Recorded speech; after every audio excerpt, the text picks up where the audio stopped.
Dr. Rob Barkett Jr. is the author of Simple Medicine, No More Google Searches, which provides practical, easy to understand answers to most people's medical questions. Dr. Barkett practices internal medicine in Mansfield, Ohio, and has done so for the past 30 years. And today we are discussing chest pain. So, most people, when they think of chest pain, they think of heart attacks. But in reality, there's tons of types of chest pain. So how easy or difficult is it to diagnose a medical condition when somebody says I have pain in my chest? As a primary care physician, I believe this is the most critical complaint that I must get right. I mean, people, if I miss this diagnosis, people are gonna die. And so when anybody comes in complaining of chest pain, and you did that because if anyone ever comes in with this sign, it's heart attack or pending heart attack waiting to erupt. Right. But it is very difficult to get the patient, to get the appropriate history. And, so when they come in, they said they have chest pain, I really feel like I got to get to the bottom of this right now. There's no tomorrow for this. And there's key components to the description and what kind of chest pain they have. So how do you know? Because what if it's just gas? The first thing I want to make sure that it's not angina or lack of blood flow to the heart, where, they're not maybe going to have a heart attack now, but it is looming in the near future. So it's very critical the way I ask my questions. And believe me, I have to ask, I'm like a lawyer because I can't tell you how many patients I come in. They really may not say they have pain, but there's something else going on. But I'll ask them if they're having, they're having whatever, but I'll ask them, are you having chest pain? And they're like, nope, I have no chest pain. And sometimes this is even when I'm doing a review of systems when they're not even in here for chest pain.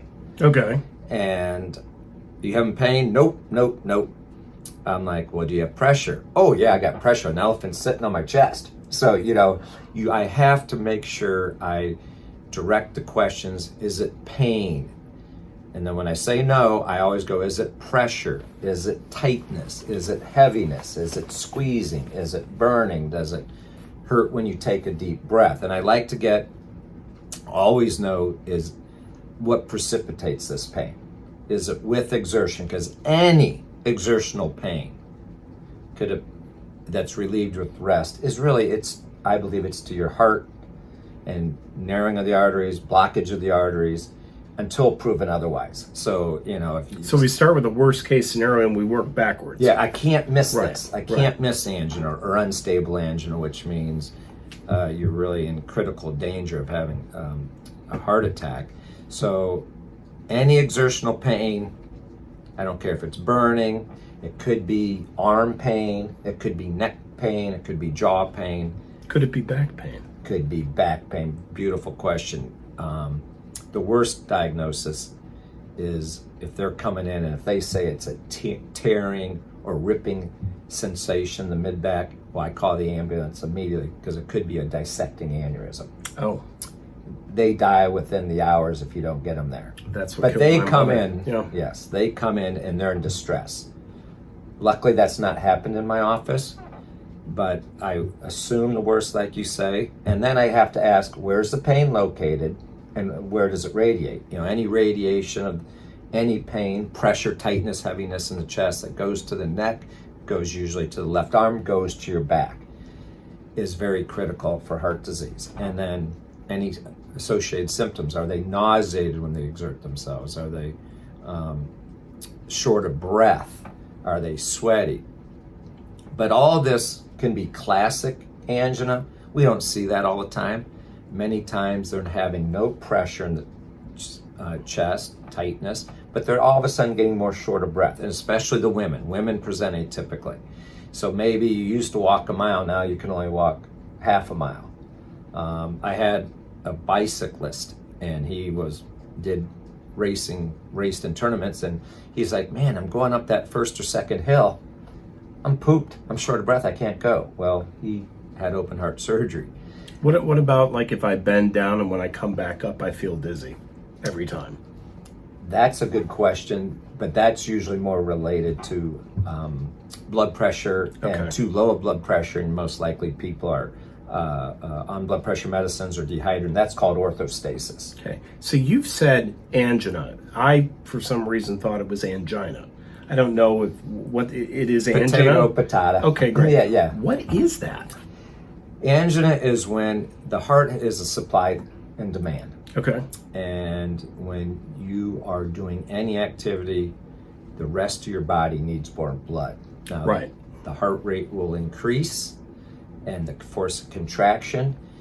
And when there's something rate limiting, and the heart being the object here, is not getting enough blood, which means it's not getting enough oxygen, you will have a pressure, a tightness, a squeezing sensation. Okay. And then what's relieved with rest, and then you're like, wow, that's probably. And once I determine now I really feel this person's at and then I have to add up the risk factors. Okay.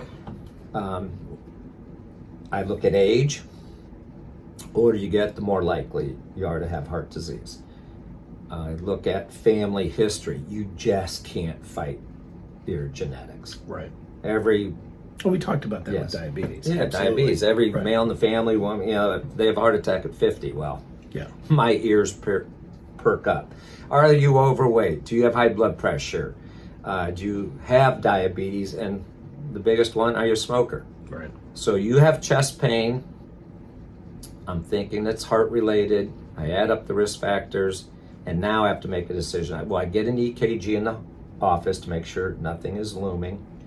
And if I believe it's really severe, and I think there's a pending heart attack, they leave here with a beta blocker, a high dose statin. I've already given them an aspirin, and I send them to the emergency room. Okay.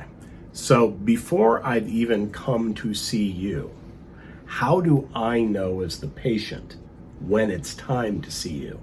Because this is all confusing. Maybe I feel like I pulled a muscle. Maybe I ate a lot of Mexican food and I have gas. Maybe I have indigestion. When do we know, and how do we know? Very difficult for the patient. Yeah, there's keywords, and I sometimes, during, of course, I've asked, and I'm really diving in just, to the heart, but I'm also looking at, do you have a rash on your chest? Because shingles rash can be painful, and some people say, no, I have no rash. And I look at their chest, I'm like, you don't see that with those pustules and stuff coming down? I don't know what you're talking about. So I don't trust any patient. It depends the duration. No, were you lifting? Were you lifting weights? Or your job entitles a lot of overhead movement. And while you're doing your activity and you're not having any symptoms, but like the next day you press on yourself, you're like, oh, that's probably just neuromuscular, which I am thinking. We are going to talk the second most common cause of non-cardiac chest pain. So the first chest pain, I think it's your heart, exertional related, relieved with rest. You get to your doctor immediately. Anything that persists for several days to a week, with any symptoms at all, I think you should see your doctor. So you have to pay very close attention to your body, because if you don't, the likelihood is you could have a catastrophe. Better safe than sorry? Better safe than sorry. And you go through medicine for all these years, and it reminds me even of like one of my patients who he exercised, did fine. We did a stress test on him because of this chest pain, and he passed. But about 6 months later, he was having a very heated argument with his child. This pain came on, and I don't care. I did the stress test in my office, but in a stress test is when you walk on a treadmill, and every 3 minutes it gets faster and steeper, and you're hooked up to an EKG. And if I can precipitate, and if any of these symptoms come on, pain, pressure, tightness, or too short of breath, or there's EKG changes, that patient has heart disease. Well, this time I said, oh my gosh, I sent him right to the cardiologist, and they did a catheterization where they, put the catheter in the groin and shoot dye, and he was having a heart attack. Oh my. So there's all kinds of case scenarios, and most time people ignore their symptoms. But Non-cardiac chest pain is the most common, and that's seen 95+% of the times. And those symptoms, like you said, esophagus, Okay. ulcer, gastritis, and those symptoms are usually always at rest, more of a burning sensation, precipitated by food. So how do you Or when distinguish? lying down. Okay, how do you after meal. distinguish GERD from acid reflux or simple indigestion, though?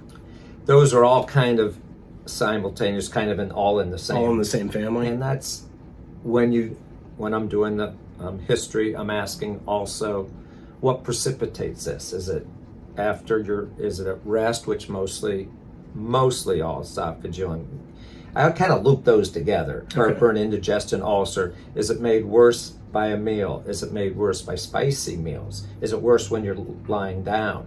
Is it worse after having too much caffeine or alcohol, or your favorite Mexican restaurant?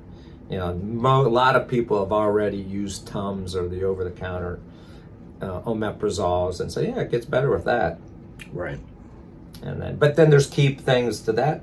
If they're having unexplained weight loss and they have black stools and boring pain, then well, this is. What's boring pain? Is that pain like that's not very exciting? It's not, but it's they got a hot knife going right through your stomach, and they probably have a peptic ulcer, which could require. But esophageal pain can mimic heart disease. Most of the time, people have had a long history of reflux, and that makes their esophagus and the lining, it changes a little bit, and it can spasm. And I'm telling you, I've thought 100% people are having heart problems. I send them to the cardiologist, and the catheterization or stress is completely normal. It's esophageal spasm. Okay. But good, you've lived. Yes, and absolutely. We can treat you 2 months, with an acid block or a proton pump inhibitor, and you're going to live. So you've used the term EKG several times in the last couple of minutes. What does it stand for, and when do we use it? Well, it's electrocardiogram, and for all my patients who are very first visit, if they're 22 years old or 82 years old, I do an EKG, and this is where we just stick the electrodes on. It's a 12 lead, and it can show us it does show us all areas of the heart. And if there has been a problem, within that there's cue waves. You can say, oh, this person's had a heart attack, or the way this the electrical rhythm goes, there's ST, elevation, depression, or T wave inversion. I am looking for a change that we as doctors have been trained to see what are these changes on the EKG that could really lead us in one direction or another. Okay, got it. So what are some tips to living a healthy lifestyle without having to be so overly concerned with chest pain? What can we do? Again, it's more common sense changes we can all use. I mean, I could do it better every day myself, but I think the key is a low salt diet. Okay. And somewhere under, 3, salt's in everything, and I couldn't calculate, but somewhere under 3 grams or under, and a 2,000 calorie diet. I think the diabetic, as we've talked about in the past, but it's more the Mediterranean. If there's one diet that's going to help you live a longer life, think of where the people lived on the Mediterranean. What did they eat? Well, they ate fresh fruits, they ate vegetables, they ate a lot of fish, chicken. You could throw in some beef a couple times, and as you can tell, I'm not talking about lattes from Starbucks or Dairy Queens or fast food restaurants and breads no and high carbs. fat and yeah. You can have fat, but it has to be in almonds and nuts and healthy fats. Healthy fats. And always recommend 3 hours of exercise a week. And when I break that down, I usually like about 70% aerobic exercise. Aerobic can be simply walking at any speed that you want. And you can do it 10 minutes twice a day. You can do it an hour 3 times a week. But somewhere, if you can get to the 2.5 to 3 hour mark of exercise a week is wonderful. And always not eating after 7 o'clock at night. And You know, just like a 5% drop in your body weight, you will really increase years to your life. Okay. The book is called Simple Medicine. The website simplemedicine.com. And the doctor is Dr. Rob Barkett. And when we come back next week, we will talk about understanding hypertension. This has been Simple Medicine. I'm Jay Fox. Thanks for watching. Thank you, Jay.